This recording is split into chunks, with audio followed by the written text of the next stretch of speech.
Elden lived in a small cottage where the whispering forest met the golden fields. Every morning, he walked the winding paths to listen to the songs of the trees. On this bright, dew-covered morning, he heard a sound he hadn't heard before, a tiny, sharp cry for help coming from beneath the twisted roots of an ancient oak tree.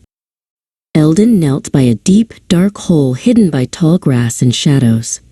At the very bottom, he saw a pair of bright yellow eyes looking back at him.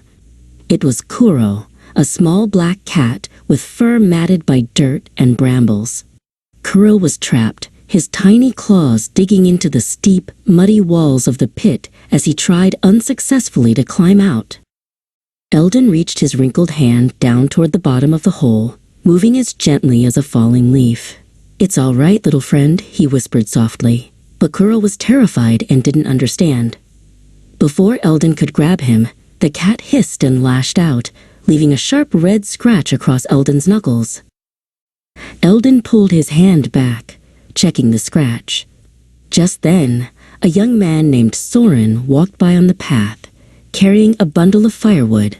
Saurin saw the blood on Elden's hand and then looked down at the angry cat in the hole.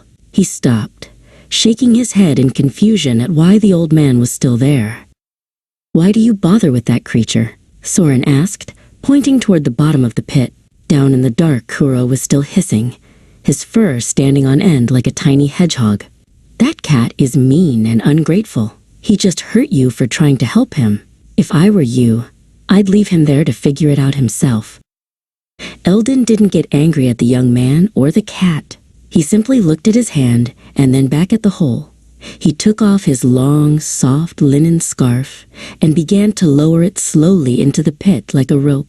"He isn't being mean, Saurin," Elden said calmly.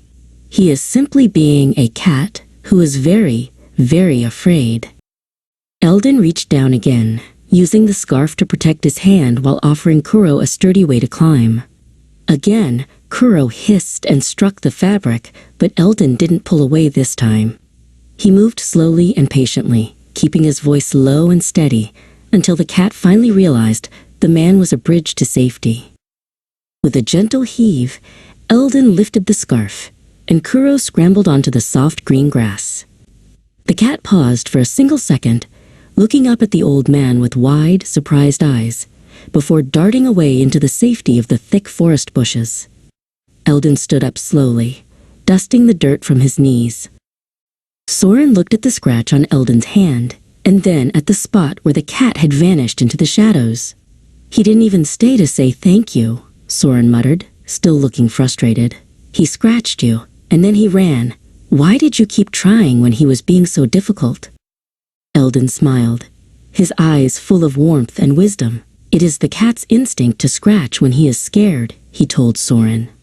"But it is my nature to be kind when someone is in need. Why should I let his fear change who I am? My actions define me, Saurin, regardless of how others react."